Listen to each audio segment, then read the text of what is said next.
Nous avons examiné la dernière fois la règle éloignée de nos actions. Souvenons-nous, la moralité d'un acte humain, c'est sa conformité ou sa non-conformité à la règle. Nous avions pris l'exemple du stylo qui suit la règle. Eh bien, un acte humain, c'est comme le trait, n'est-ce pas, l'action que l'on pose, et qui doit suivre une règle. Les sources de moralité dans l'acte humain, c'est-à-dire l'examen du trait, si l'on peut dire, nous avions dit que les sources de l'acte humain étaient au nombre de 3, l'objet, les circonstances et la fin, c'est-à-dire le trait, les circonstances, la couleur ou la grosseur du trait, n'est-ce pas, la fin, ce pourquoi je trace un trait, et ensuite, eh bien, cet acte humain, qui possède donc ces 3 sources de moralité, qui vont déjà nous faire juger la moralité, doivent être comparées à la règle. Et nous avions dit il y a 2 règles, une règle éloignée et extérieure, ce sont les lois, et nous avons parlé la dernière fois des lois, loi divine, loi humaine, loi divine éternelle, loi divine naturelle, loi divine positive, loi humaine, ecclésiastique ou civile. Mais il y a ensuite une loi prochaine, une loi intérieure. C'est ce que l'on appelle la conscience. C'est un mot bien usité aujourd'hui et qui a été détourné de son sens premier, il faut bien le dire, surtout au XVIIe siècle, à partir du XVIIe siècle, avec toutes ces philosophies dites subjectives. Qu'est-ce donc que la conscience dans l'ordre moral? Et qu'il ne nous faut pas confondre avec la conscience philosophique dont veulent parler aujourd'hui les modernes. La conscience dans l'ordre moral, c'est un jugement pratique de notre raison. Vous voyez, aujourd'hui, la conscience, on en parle comme de cette chose finalement qui vient remplacer notre intelligence, notre entendement, comme on dit. En réalité, la conscience, dans l'ordre moral, c'est un jugement. C'est l'énoncé d'une vérité, si vous voulez, c'est cela un jugement. C'est un jugement pratique qui nous dit avant, ou pendant et après, ce qui est bon et ce qui est mal. C'est cela, la conscience morale. C'est ce jugement de notre intelligence pratique, c'est-à-dire qui porte sur des actions, sur des actes humains, et jugement qui a pour conclusion de nous dire si l'acte apposé ou si l'acte posé est bon ou mauvais. Ainsi, notre conscience est en nous et nous dicte immédiatement ce qu'il faut faire ou ce qu'il ne faut pas faire. C'est comme si vous voulez une imprégnation en nous de la loi. C'est la connaissance pratique de la loi qui est gravée en nous. Avant l'action, la conscience, c'est ce qui vient nous dire ce que nous devons faire ou ce que nous devons éviter. Après l'action, c'est la conscience, ce jugement qui vient absoudre ou qui vient nous condamner, qui vient nous louer ou qui vient nous blâmer de ce que nous avons fait selon ce que l'action était bonne ou mauvaise. Ce sont d'ailleurs les 2 fonctions de la conscience qu'on appelle antécédente quand elle est avant l'action et qu'on nous dit « ça tu n'as pas le droit de le faire », ça tu peux le faire, ça c'est bien de le faire, et puis on l'appelle conséquente quand elle vient après l'action, et quand nous, n'est-ce pas, cette conscience nous dit « c'est bien ce que tu as fait » ou « c'est pas bien », c'est le sentiment de frustration, de blâme intérieur.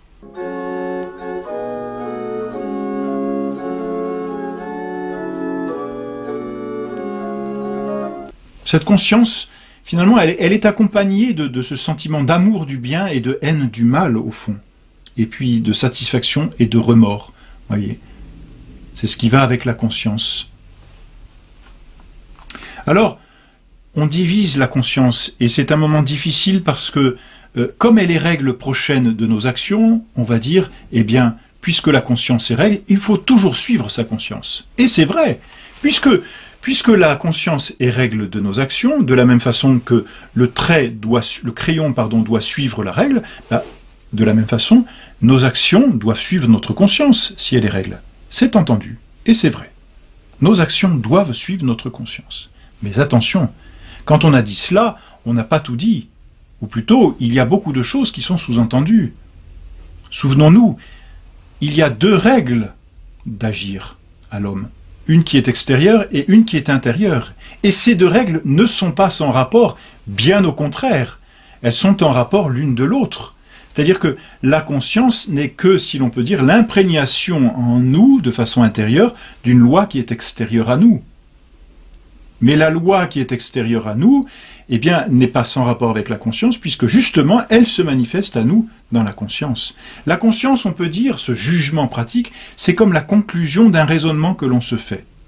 D'un raisonnement qui tient compte d'abord de la loi, ensuite de l'action que l'on veut poser, et enfin la conscience elle-même, si vous voulez.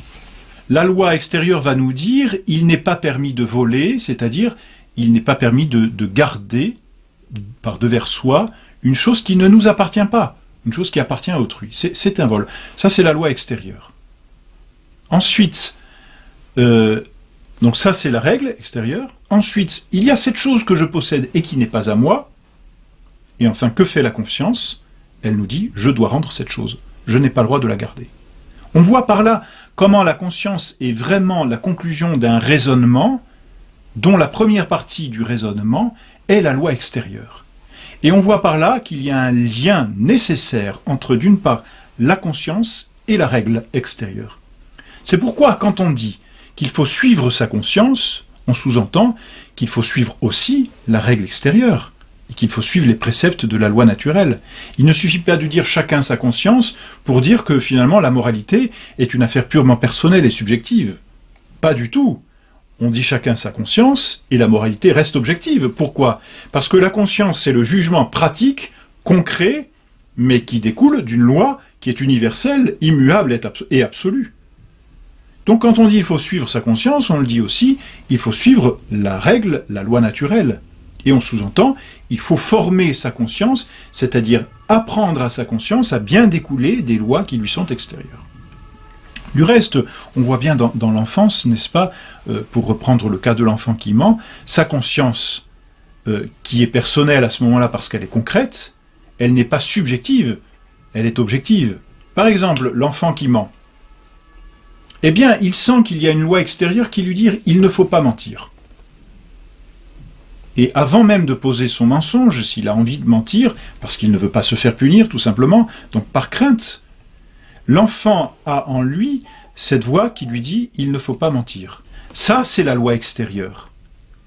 Ensuite, il examine ce qu'il va dire. Ce qu'il va dire, c'est un mensonge, c'est pas conforme à la vérité, c'est pas conforme à ce que j'ai fait.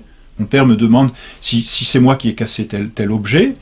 Je n'ai pas le droit de mentir, lui dit la loi extérieure. Je vais dire quelque chose qui n'est pas conforme à ce que j'ai fait. Je vais poser un mensonge et je n'ai pas la conscience tranquille. Ça, c'est la conscience. C'est la conclusion, si vous voulez, d'une action objective, d'une règle extérieure. Donc on voit que finalement les sources de la moralité, la règle extérieure et la conscience, sont chacun en relation. C'est un tout. On ne peut pas isoler la conscience comme règle de nos actions des lois extérieures et humaines, naturelles. D'ailleurs, si on l'isolait, comme nous l'avons dit, ce serait une anarchie, car il n'y aurait plus de loi objective et universelle. Si chacun devait suivre sa conscience au sens moderne, c'est-à-dire suivre sa fantaisie, parce qu'au fond c'est cela, eh bien, il n'y aurait plus de loi. Chaque homme serait à lui-même sa propre loi. Il n'y aurait plus de moralité. Et s'il n'y a plus de moralité, il n'y a plus de fin. S'il n'y a plus de règles, il n'y a plus de fin. Chacun tire le trait qu'il veut, chacun devient à lui-même sa propre fin. Ça veut dire que l'homme est à lui-même sa propre fin. S'il est à lui-même sa propre fin, cela sous-entend qu'il est son propre créateur, parce que cela sous-entend qu'il a mis en lui-même sa propre loi. Or l'homme n'est pas son propre créateur, donc il n'a pas mis en lui-même sa propre loi, donc il n'est pas à lui-même sa propre fin, donc la conscience ne peut pas être quelque chose d'autonome. Et on voit comment on peut détruire par là tous les systèmes modernes d'une conscience subjective et personnelle qui nous dicte ce que nous voulons faire parce que nous sommes libres. Et non. Notre conscience reste dépendante d'une loi objective.